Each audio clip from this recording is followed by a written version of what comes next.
ആത്മശക്തിയെ ഇറങ്ങി എന്നിൽ വാ, ഇറങ്ങി എന്നിൽ വാ, മഴ പോലെ പെയ്തിറങ്ങി വാ, മഴ പോലെ പെയ്തിറങ്ങി വാ. ആത്മശക്തിയെ ഇറങ്ങി എന്നിൽ വാ, ഇറങ്ങി എന്നിൽ വാ, മഴ പോലെ പെയ്തിറങ്ങി വാ, മഴ പോലെ പെയ്തിറങ്ങി വാ. സ്വർഗീയത്തിയെ ഇറങ്ങി എന്നിൽ വാ, ഇറങ്ങി എന്നിൽ വാ, മഴ പോലെ പെയ്തിറങ്ങി വാ, മഴ പോലെ പെയ്തിറങ്ങി വാ. ആത്മഗതിയായൊഴുകി എന്നിലിന്നു വാ, ആത്മശക്തിയായൊഴുകി എന്നിലിന്നു വാ, ആത്മഗതിയായൊഴുകി എന്നിലിന്നു വാ, ആത്മശക്തിയായൊഴുകി എന്നിലിന്നു വാ, മഴ പോലെ പെയ്തിറങ്ങി വാ, മഴ പോലെ പെയ്തിറങ്ങി വാ, മഴ പോലെ പെയ്തിറങ്ങി വാ, മഴ പോലെ പെയ്തിറങ്ങി വാ. പരിശുദ്ധ പരമദിവ്യകാരുണ്യത്തിന് നേരവും ആരാധനയും സ്തുതിയും പുകഴ്ചയും ഉണ്ടായിരിക്കട്ടെ. നമ്മളൊരു വിഷയത്തിലെ ദൈവ തിരുമനസ് നിറവേറ്റാൻ വേണ്ടി ചിലപ്പോൾ ശാരീരികമായ നഷ്ടം വരും, ചിലപ്പോൾ സാമ്പത്തിക നഷ്ടം വരും. ദൈവ തിരുമനസ് കൈനനയാതെ നിറവേറ്റാമെന്ന് ആരും വിചാരിക്കണ്ട. അത് ശരിക്കും നമ്മൾ വില കൊടുക്കേണ്ട വിഷയമാണ്. നിത്യമഹത്വമാണ് അതിൻ്റെ സമ്മാനം. കർത്താവിന് പോലും ക്രൂശിക്കപ്പെടാതെ പീഡാനുഭവിക്കാതെ നമുക്ക് മഹത്വം തരാൻ കഴിഞ്ഞില്ല, ഇല്ലേ? അതിനുവേണ്ടി ഈശോ വില കൊടുത്തു. അതുകൊണ്ട് പൗലോസ് പറയണത് നമ്മൾ വിലക്ക് വാങ്ങപ്പെട്ടവരാണെന്ന്. ഈശോ ഇത്രയും ആരാധിക്കപ്പെടാൻ കാര്യം എന്താ? അവൻ്റെ രക്തം കൊടുത്ത് നമ്മൾ വിലക്ക് വാങ്ങിയത് കൊണ്ടാണ്. അവൻ ദൈവപിതാവിൻ്റെ തിരുമനസ് നിറവേറ്റുന്നതിന് വേണ്ടി പാപത്തിനെതിരെയുള്ള പോരാട്ടം രക്തച്ചൊരിച്ചിൽ വരെ ആയിട്ടില്ലെന്ന് പൗലോസ് പറയുന്നുണ്ടെങ്കിലും കർത്താവിന് ആ പോരാട്ടം രക്തച്ചൊരിച്ചിൽ വരെ ആകി. നമ്മുടെ നിലനിൽപ്പ് മഹത്വവും നിത്യമഹത്വവും അവൻ രക്തത്തിന്റെ വിലയാണ്. ശ്രുതികട്ടെ ഹല്ലേലൂയ. യേശുവേ സ്തോത്രം. ഹല്ലേലൂയ യേശുവേ ഹല്ലേലൂയ ഹല്ലേലൂയ യേശുവേ ആരാധന ആരാധന ആരാധന ഹല്ലേലൂയ ഹല്ലേലൂയ ഹല്ലേലൂയ യേശുവേ മഹത്വം മഹത്വം കർത്താവേ. പരിശുദ്ധ പരമദിവ്യകാരുണ്യത്തിന് നേരവും ആരാധനയും സ്തുതിയും പുകഴ്ചയും ഉണ്ടായിരിക്കട്ടെ. പ്രിയപ്പെട്ടവരെ, ആരാധന അഭിഷേകത്തോടെ കൂടുമ്പോഴേ നിങ്ങളുടെ ഉള്ളിൽ നിങ്ങൾ ചങ്കിൽ പ്രാർത്ഥിക്കണം, കർത്താവേ നിന്നോടുള്ള സ്നേഹത്താൽ എന്നെ നിറക്കണമേ എന്ന്. സുവിശേഷം വായിക്കുമ്പോൾ എന്തുകൊണ്ടാണ് നമ്മൾ വിശുദ്ധീകരിക്കപ്പെടുന്നതെന്നറിയാവോ? കർത്താവിന് പിതാവിനുള്ള സ്നേഹത്തെക്കുറിച്ച് നമ്മൾ വായിക്കുമ്പോൾ നമ്മൾ ആ സ്നേഹത്താലാണ് വിശുദ്ധീകരിക്കപ്പെടുന്നത്. ഇപ്പം നമ്മൾ യോഹന്നാൻ്റെ സുവിശേഷം 15:3 പിതാപ്പാ അങ്ങയുടെ നാമത്തെ വിശുദ്ധീകരിക്കണമേ, അങ്ങയുടെ വചനത്താൽ വിശുദ്ധീകരിക്കണമേ എന്നൊക്കെ ഈശോ പ്രാർത്ഥിക്കണം. എന്താ ശരിക്കും പറഞ്ഞാൽ അത് പ്രാർത്ഥിക്കണ മുഴുവനും നമ്മൾ വിശുദ്ധീകരിക്കപ്പെടുന്നത് ഈ സ്നേഹം, ഈശോൻ്റെ സ്നേഹം, പിതാവിനോട് സ്നേഹം വായിച്ച് മനസ്സിലാക്കി വിശ്വാസം കൂടുമ്പോഴാണ് നമ്മൾ വിശുദ്ധീകരിക്കപ്പെടുന്ന ഒരു മാർഗം. അത് ഇങ്ങനെ പറയാൻ കാരണം എന്നറിയാമോ? അതായത് നമ്മൾ ഇപ്പോൾ തന്നെ ഈശോ ഇപ്പോൾ കുരിശ് ഉയർന്ന് നമുക്ക് കണ്ടില്ലേ? കുരിശ് ഉയരുമ്പോൾ നമുക്ക് എന്താ മനസ്സിലാവണത്? ദൈവം ആരാണെന്ന് മനസ്സിലായി പോവും. ദൈവത്തിൻ്റെ സ്നേഹം എന്താണെന്ന് നമ്മൾ മനസ്സിലാകും. ആരിലൂടെ മനസ്സിലാകും? യേശുവിലൂടെ. യേശു ഏറ്റെടുത്ത കുരിശിലൂടെ, കുരിശിൻ്റെ പരമലക്ഷ്യങ്ങളിലൂടെ ദൈവത്തിൻ്റെ സ്നേഹം മനുഷ്യരാശി തിരിച്ചറിയുമ്പോൾ automatically the power of the darkness will be destroyed. എന്താണ് നമ്മളെ പാഷൻ ഓഫ് ക്രൈസ്റ്റിൻ്റെ ഒരു സീനുണ്ടേ. കർത്താവ് മരിക്കണ സമയത്ത് പിശാച് അലറി നിലവിളിക്കണത്. കർത്താവ് മരിക്കണ സമയത്ത് കാര്യം അവൻ്റെ ഒരു പരിപാടിയും നടന്നില്ല. He was flatly abandoned. ശരിക്കും പറഞ്ഞാൽ എൻ്റെ ദൈവമേ എന്തുകൊണ്ട് എന്നെ ഉപേക്ഷിച്ചെന്ന് കർത്താവ് ചോദിക്കുമ്പോഴും നമ്മൾ കാണുന്നത് ഉപേക്ഷിക്കപ്പെട്ട വേറൊരാളെയാണ്. ആരാണ്? ലോകത്തിൻ്റെ അധികാരിയെ പുറന്തള്ളിയിട്ട് അവൻ കന്നേ കാളെ കൂട്ടി കണ്ണാക്കിട്ട് നിലവിളിക്കണ അത് പാഷൻ ഓഫ് ക്രൈസ്റ്റിലാണ് അതിമനോഹരമായിട്ട് കാണിക്കുന്നത്. വേദനിച്ച് അതായത് ദൈവത്തിൻ്റെ സ്നേഹം യേശുവിലൂടെ മനുഷ്യരാശി മനസ്സിലാക്കി കഴിയുമ്പോൾ നമ്മൾ യോഹന്നാൻ 12:31 എഴുതിയിരിക്കുന്ന പോലെ തന്നെ ആരാണ്? ലോകത്തിൻ്റെ അധികാരി പുറന്തള്ളപ്പെടും. എപ്പോഴും ദൈവത്തിൻ്റെ സ്നേഹത്തിൻ്റെ പക്ഷം നമ്മൾ ചേരുമ്പോൾ തിന്മയുടെ ശക്തി പിന്തള്ളപ്പെടും. അങ്ങനെയാണ് നമ്മൾ വിശുദ്ധീകരിക്കപ്പെടുന്നത്. ദൈവത്തിൻ്റെ സ്നേഹത്തിൻ്റെ പക്ഷം നമ്മൾ ചേർന്ന് കഴിയുമ്പോൾ, നമ്മുടെ ജീവിതത്തെ അനുവർത്തിച്ച് കഴിയുമ്പോൾ നമ്മൾ തിന്മയുടെ ശക്തിയെ പിന്തള്ളുകയാണ് ചെയ്യണത്. അങ്ങനെയാണ് യേശുവിനെ നമ്മൾ സ്വീകരിക്കുന്നത്. പ്രാർത്ഥിക്കുക, കർത്താവേ, അങ്ങയുടെ സ്നേഹം പിതാവിന്റെ സ്നേഹം അങ്ങയിലൂടെ തിരിച്ചറിയുമ്പോൾ അത് കുരിശിലൂടെ ഞങ്ങൾ കാണുമ്പോൾ ഞങ്ങള് ദൈവസ്നേഹത്തിലെ ആകൃഷ്ടരായിക്കൊണ്ട് തിന്മയുടെ ശക്തിയെ ഉപേക്ഷിക്കുന്നത് പോലെ അതുവഴി ഞങ്ങൾക്ക് വിശുദ്ധീകരണവും സംഭവിക്കുന്നത് പോലെ ആവശ്യമായ വിശ്വാസത്താൽ ഞങ്ങളെ അഭിഷേകം ചെയ്യണമേ. ഹല്ലേലൂയ, ഹല്ലേലൂയ. യേശുവേ നന്ദി. ഹല്ലേലൂയ, ഹല്ലേലൂയ, ഹല്ലേലൂയ. യേശുവേ ഹല്ലേലൂയ, ഹല്ലേലൂയ, ഹല്ലേലൂയ. ഹല്ലേലൂയ, ഹല്ലേലൂയ, ഹല്ലേലൂയ, ഹല്ലേലൂയ. ക്രൂശിൽ കണ്ടു ഞാൻ നിൻ സ്നേഹത്തെ, ആഴമാർന്ന നിൻ മഹാത്യാഗത്തെ. ക്രൂശിൽ കണ്ടു ഞാൻ നിൻ സ്നേഹത്തെ, ആഴമാർന്ന നിൻ മഹാത്യാഗത്തെ. പകരം എന്തോ നൽകും ഞാനിനി, ഹൃദയം പൂർണ്ണമായി നൽകുന്നു നാഥന്. പകരം എന്തോ നൽകും ഞാനിനി, ഹൃദയം പൂർണ്ണമായി നൽകുന്നു നാഥന്. ക്രൂശിൽ കണ്ടു ഞാൻ നിൻ സ്നേഹത്തെ, ആഴമാർന്ന നിൻ മഹാത്യാഗത്തെ. പരിശുദ്ധ പരമദിവ്യകാരുണ്യത്തിന് നേരവും ആരാധനയും സ്തുതിയും പുകഴ്ചയും ഉണ്ടായിരിക്കട്ടെ. ദൈവത്തിൻ്റെ സ്നേഹം നമ്മൾ തിരിച്ചറിഞ്ഞത് കുരിശിലൂടെയാണ്. ശരിക്കും അതുകൊണ്ടാണ് ഈശോ പറഞ്ഞത്, ഞാൻ ഭൂമിയിൽ നിന്ന് ഉയർത്തപ്പെടുമ്പോൾ 12:32 യോഹന്നാൻ്റെ സുവിശേഷം, ഞാൻ ഭൂമിയിൽ നിന്ന് ഉയർത്തപ്പെടുമ്പോൾ എല്ലാ മനുഷ്യരെയും എന്നിലേക്ക് ആകർഷിക്കുമെന്ന്. അത് ഗ്രീക്കുകാർ വന്നു പോയില്ലേ, അപ്പോഴാണ് പരമപിതാവ് ആത്മാഭിഷേകത്തോടെ ഈ കാഴ്ചയെല്ലാം കാണിച്ചു കൊടുത്തത്. മകനെ, ഈ ഗ്രീക്കുകാരെ ഞാൻ നിനക്ക് ഏൽപ്പിച്ചു തരും. നീ കുരിശിൽ ഭൂമിയിൽ നിന്ന് ഉയർത്തപ്പെടുമ്പോൾ, കുരിശാണ് സത്യമെന്ന് നീ മനസ്സിലാക്കുമ്പോൾ, എൻ്റെ സ്നേഹത്തെ ലോകം നിന്നോട് തിരിച്ചറിയുമ്പോൾ, എല്ലാ അന്ധവിശ്വാസങ്ങളും പമ്പ് കടന്നുകൊണ്ട് നിന്നെ, ദൈവത്തെ ലോകം തിരിച്ചറിയും. ഞാൻ ഭൂമിയിൽ നിന്ന് ഉയർത്തപ്പെടുമ്പോൾ എല്ലാ മനുഷ്യരെയും, ഗ്രീക്കുകാരെയും പാർത്യക്കാരെയും ഇദുമ്യക്കാരെയും എല്ലാവരെയും, ദൈവത്തെ വിശ്വസിക്കാത്തവരെ പോലും ദൈവ പൈതലെ നിന്നിലേക്ക് ആകർഷിക്കും. അപ്പം ലോകത്തിൻ്റെ ജീവന് വേണ്ടി ഞാൻ നൽകുന്ന അപ്പം എൻ്റെ ശരീരം തന്നെയാണെന്ന് പറയുമ്പോൾ, ആ ശരീരമാണ് ഇപ്പോൾ കുറിച്ച് ഉയർത്തപ്പെടുമ്പോൾ അതിലൂടെ ലോകത്തിന് ജീവൻ നൽകുന്നത് പോലെയുള്ള അനുഭവമാണ് വരുന്നത്. ലോകത്തിന് പ്രത്യാശ നൽകുന്നു. ആദ്യം തന്നെ എൻ്റെ മാതാവിനും തിരുകുമാരനോട് ഞാൻ നന്ദി പറയുന്നു. എൻ്റെ പേര് ലഞ്ചു.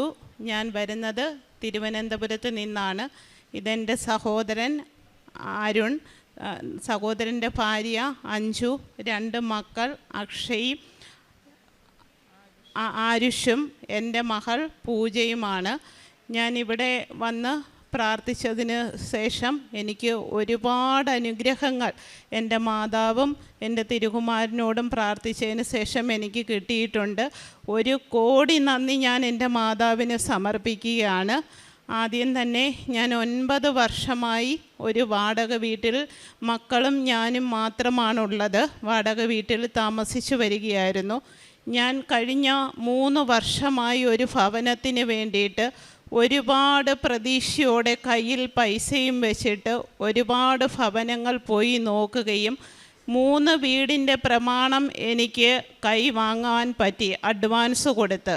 എന്തൊക്കെയോ കാരണത്താൽ അഡ്വാൻസ് കഴിഞ്ഞതിന് ശേഷം എഗ്രിമെൻറ്റിലേക്ക് വരുമ്പോൾ തടസ്സങ്ങൾ കൊണ്ട് മൂടി ആ 3 വീടും എൻ്റെ കയ്യിൽ നിന്ന് നഷ്ടപ്പെട്ടു പോയിട്ടുണ്ട്.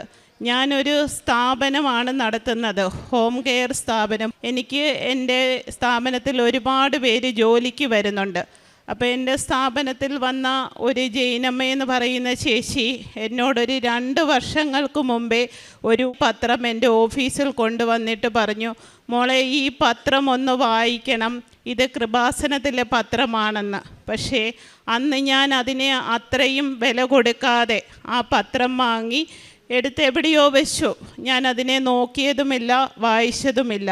വീണ്ടും ഞാനിങ്ങനെ വീടുകൾ തേടിക്കൊണ്ടിരിക്കെ വീണ്ടും ഈ ചേച്ചി ഓഫീസിൽ വരാനൊരു സാഹചര്യമുണ്ടായി.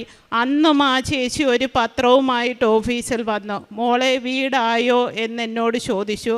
ഞാൻ പറഞ്ഞു, എനിക്ക് ഭവനമായില്ല ചേച്ചി, അഡ്വാൻസ് കൊടുക്കുന്നു, എല്ലാ ഭവനങ്ങളും തടസ്സപ്പെട്ടു, എനിക്കൊരു ഭവനത്തിനുള്ള യോഗമുണ്ടായിരിക്കില്ല, എന്തൊക്കെയോ കാരണത്താൽ ഭവനം വാങ്ങാൻ കഴിയുന്നില്ല. അപ്പോൾ ചേച്ചി വീണ്ടും എന്നോട് പറഞ്ഞു, മോളെ ഒന്ന് കൃപാസനം വരെ ഒന്ന് പോകുക, മോളുടെ എല്ലാ തടസ്സങ്ങളും മാറ്റി മോൾക്ക് നല്ലൊരു ഭവനം വാങ്ങാൻ മാതാവ് അനുഗ്രഹിക്കും.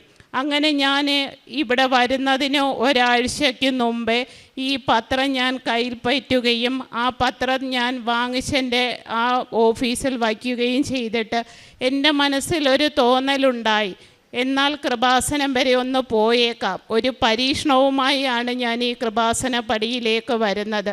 നടക്കുമെന്നൊരു പ്രതീക്ഷയും എനിക്കുണ്ടായിരുന്നില്ല. ഞാൻ ഇവിടെ വന്നത് 2024 21 സെപ്റ്റംബർ മാസമാണ്. എൻ്റെ വീടിന് അഡ്വാൻസ് കൊടുക്കുന്നതും സെപ്റ്റംബർ മാസം 2024. ഞാൻ ഇവിടെ വന്ന് ഉടമ്പടി എടുത്തതിന് ശേഷം ഞാൻ വീട്ടിൽ പോയി പ്രാർത്ഥിക്കുകയും 2024 തന്നെ ഒക്ടോബർ മാസം 3 നല്ലൊരു ഭവനം എനിക്ക് മാതാവ് അനുഗ്രഹമായി തന്നു. ആ ഭവനം വാങ്ങാൻ കഴിഞ്ഞു. ഞാനും മക്കളുമായി അവിടെ സന്തോഷമായി ഒരു ജീവിതം നടത്തി വരികയാണ്. അതിനെൻ്റെ മാതാവിന് 1000 നന്ദി. എത്ര ഈ ജന്മം മൊത്തം കടപ്പെട്ടാലും എനിക്ക് ആ ഭവനം വാങ്ങാൻ കഴിയില്ല. ഞാനൊരു സാധാരണ കുടുംബത്തിലുള്ള ഒരാളാണ്. ഈശ്വര വിശ്വാസം മാത്രം മുറുകെ പിടിച്ചുകൊണ്ട് ദൈവത്തിൻ്റെ പ്രാർത്ഥനയോട് കൂടി ഇന്ന് ഒരു 10-200ഓളം വീടുകൾക്ക് എൻ്റെ ഓഫീസും കൊണ്ട് അവരുടെ കുടുംബം കഴിഞ്ഞു പോകുന്നു. ഞാൻ നല്ല രീതിക്കൊരു ബിസിനസ് നടത്തി പോകുന്നു. എല്ലാം പ്രാർത്ഥനയുടെ മാത്രം ഫലമാണ്. എനിക്ക് താങ്ങാൻ ദൈവമല്ലാതെ ഒരു ശക്തിയും എൻ്റെ കൂടെയില്ല. എൻ്റെ 2 മക്കളും കുഞ്ഞു മക്കളാണ്, പഠിച്ചുകൊണ്ടിരിക്കുകയാണ്. എനിക്കങ്ങനെ ഭവനം വാങ്ങാൻ കഴിഞ്ഞു. ഞാൻ ഭവനത്തിൽ നല്ലതായി താമസിച്ചു വരുന്നു. രണ്ടാമത്തേതെന്ന് പറഞ്ഞാൽ എനിക്ക് പൈൽസ് എന്ന അസുഖം 2 വർഷമായിട്ട് എന്നെ ഒരുപാട് പ്രയാസപ്പെടുത്തിക്കൊണ്ടിരിക്കുകയാണ്. ഇരിക്കാൻ പറ്റില്ല, നടക്കാൻ പറ്റില്ല, ഓഫീസിൽ പോയി നിൽക്കാനൊന്നും പറ്റില്ല. അങ്ങനെ ഞാൻ ഒരുപാട് മരുന്നൊക്കെ കഴിച്ചു. ഡോക്ടർമാരെ ഒരുപാട് ഹോസ്പിറ്റലിൽ പോയി മാറി മാറി കാണുകയൊക്കെ ഉണ്ടായി. അപ്പോൾ അവരെല്ലാവരും പറഞ്ഞു, എന്നാൽ ഒരു കാര്യം ചെയ്യാം, സർജറി ചെയ്താലേ ഇത് മാറുകയുള്ളൂ, അല്ലാതെ ഈ അസുഖം മരുന്ന് കൊണ്ട് ഫലപ്രാപ്തി ഉണ്ടാകുകയില്ല, മരുന്നിൽ ഇനി നിങ്ങൾക്ക് ഈ അസുഖം മാറിക്കിട്ടില്ല എന്ന് പറഞ്ഞു. എനിക്ക് സർജറി എന്ന് പറയുന്നത് ഭയങ്കര പേടിയാണ്. മരുന്ന് തന്നെ ഞാൻ വളരെ മടിയോടുകൂടി കഴിക്കുന്ന ഒരാളാണ്. ഞാൻ എൻ്റെ ദൈവവിശ്വാസം കൈവിടാതെ ഇവിടെ വന്ന് ഉടമ്പടി എടുത്ത അന്ന് നാൾ മുതൽ എൻ്റെ നിയോഗ പ്രാർത്ഥനയിൽ ഞാൻ നിയോഗമായി ഫൈൽസിൻ്റെ അസുഖവും മാതാവിനോട് ആവശ്യപ്പെട്ടിരുന്നു, മാറ്റിത്തരണമേ എന്ന്.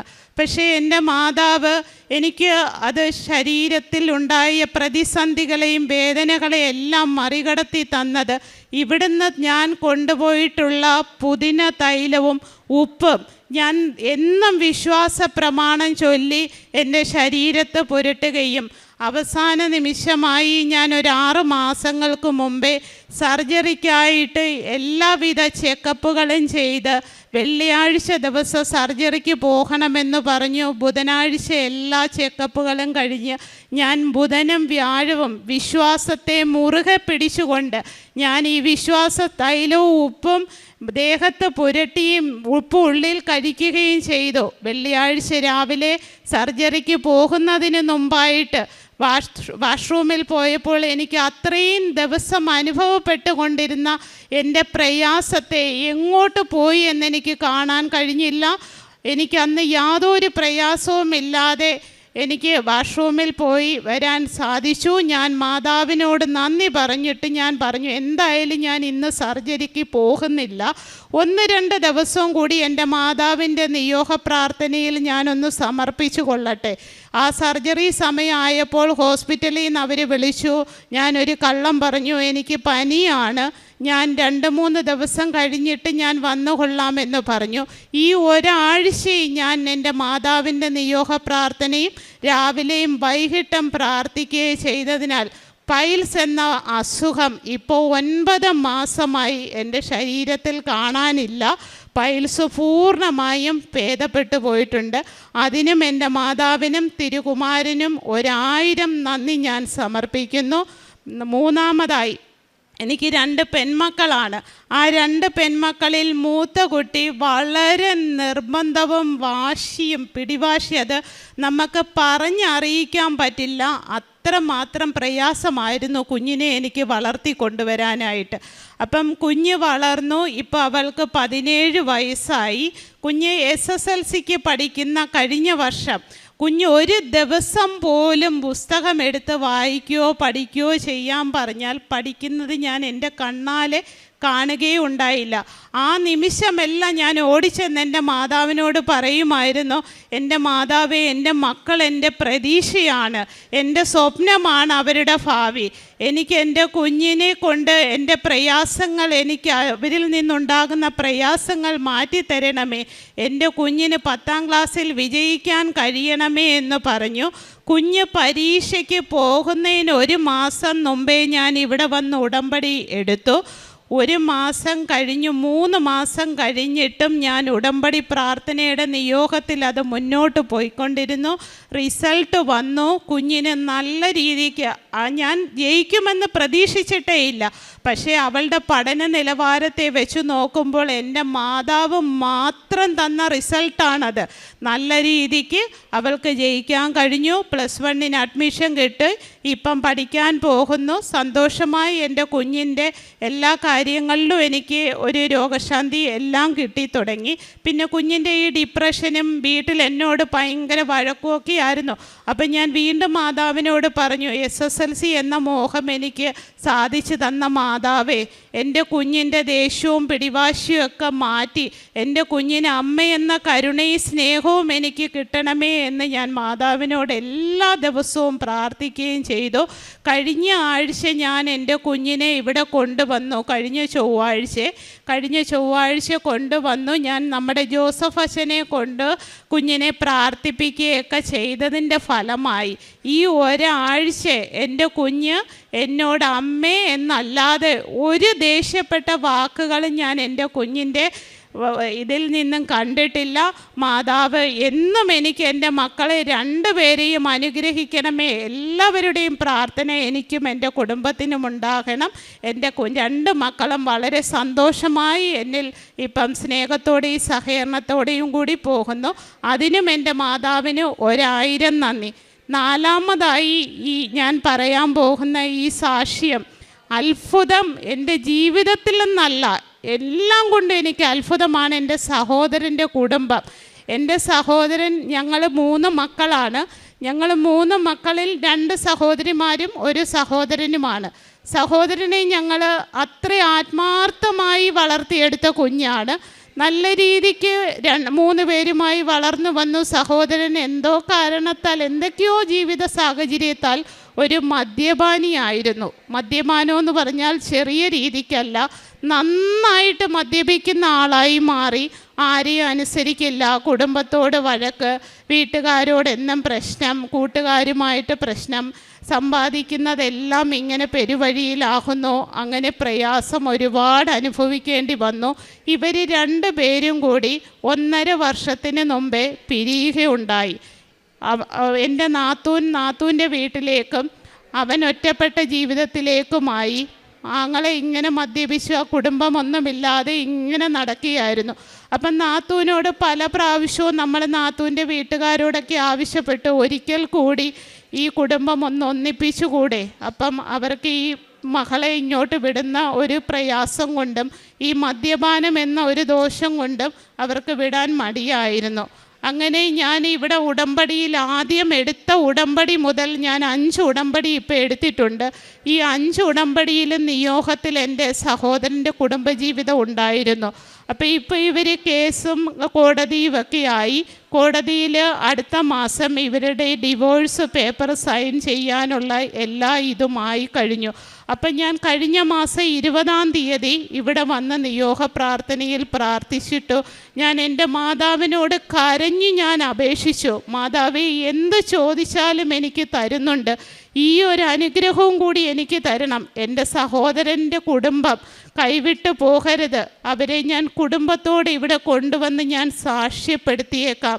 എൻ്റെ മാതാവ് അവരുടെ കുടുംബജീവിതം തിരിച്ചു കിട്ടണമേ എന്ന് പ്രാർത്ഥിക്കുകയുണ്ടായി.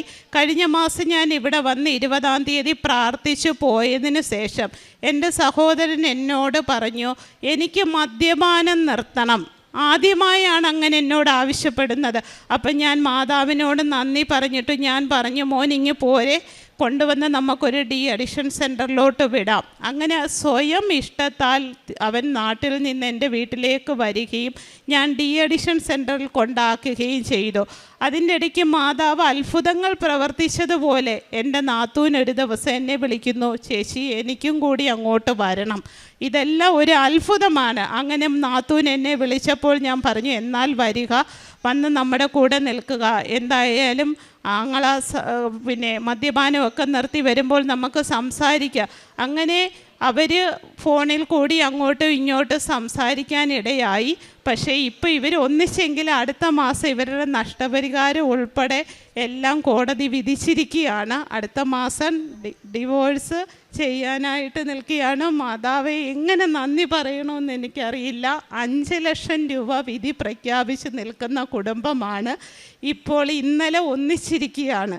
എങ്ങനെ ഈ അത്ഭുതം സംഭവിച്ചു എന്ന് എനിക്കറിയില്ല. എൻ്റെ മാതാവ് തന്ന ഈ അനുഗ്രഹം ഈ ജന്മം മൊത്തം കടപ്പെട്ടാൽ പറ്റില്ല. എല്ലാവരും ഈ കുടുംബത്തിന് വേണ്ടി പ്രാർത്ഥിക്കണം. കേസുകൾ ഒരുപാടുണ്ട്, ഫാമിലിയിലെ കേസുകളെല്ലാം മായമാക്കി ആ കുടുംബം എന്ന സന്തോഷത്തോടെയും സമാധാനത്തോടെയും കൂടി ജീവിക്കുവാൻ അമ്മയോടും തിരുകുമാരനോടും ഞാൻ അപേക്ഷിക്കുകയാണ്. ഇന്നലെ അവർ തിരുവനന്തപുരത്ത് എൻ്റെ വീടിൻ്റെ അടുത്തൊരു ഭവനം വാടകയ്ക്ക് എടുക്കാനായി അഡ്വാൻസ് കൊടുത്തു. ആ ഭവനം എൻ്റെ സഹോദരൻ കണ്ടിട്ടില്ല. ഇവിടെ വന്നവരെ സാക്ഷ്യപ്പെടുത്തിയതിന് ശേഷം ആ ഭവനത്തിലേക്ക് കൊണ്ടുപോകാമെന്ന് പറഞ്ഞാണ് ഞാൻ മാതാവിൻ്റെ അടുത്ത് കൊണ്ടുവന്നിരിക്കുന്നത്.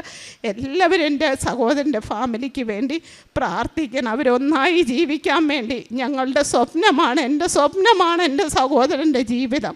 അത്രമേൽ സ്നേഹിക്കുന്ന ഒരു വ്യക്തിയാണ് എൻ്റെ സഹോദരൻ. ഇനി ഞാൻ ഇവിടെ വന്ന് ഈ ഉടമ്പടി എടുത്തതിന് ശേഷം കാരുണ്യ പ്രവർത്തികളായി ചെയ്തത്, പത്രവുമായി ഞാൻ ഓരോ ഗവൺമെൻറ് ഹോസ്പിറ്റലുകളിലും പോയി രോഗികളെ കണ്ട് പ്രാർത്ഥിച്ച് അവർക്ക് മരുന്നിനുള്ള പൈസയും അതുപോലെ തന്നെ വസ്ത്രവും എന്താണോ ഇല്ലാത്തത്, ഭക്ഷണമാണെങ്കിൽ അങ്ങനെ അത് ചെയ്യുന്നുണ്ട്. പിന്നെ അനാഥാലയങ്ങളിൽ വൃദ്ധസദനങ്ങളിൽ പോയി അമ്മച്ചിമാർക്കൊപ്പം അവർക്കൊരു ദിവസം ഭക്ഷണം കൊടുക്കുകയും അവർക്ക് ഉടുക്കാൻ വസ്ത്രം കൊടുക്കുകയും അങ്ങനെ എല്ലാവിധ എന്നെക്കൊണ്ട് കഴിയുന്ന എല്ലാവിധ കാര്യങ്ങളും ഞാൻ ചെയ്യുന്നുണ്ട്. ഇനി മുന്നോട്ടും എൻ്റെ ജീവിതാന്ത്യം വരെ എൻ്റെ മാതാവിൻ്റെ വിശ്വാസിയായി തുടർന്ന് പോകുവാൻ എൻ്റെ മാതാവ് എനിക്ക് മാനസിക ബലവും ദേഹബലവും തന്ന് അനുഗ്രഹിക്കണമേ, എന്നെ എൻ്റെ കുടുംബത്തെയും കാത്തു പരിപാലിക്കണമേ എന്ന് പറഞ്ഞുകൊണ്ട് മാതാവിന് നന്ദി പറയുന്നു.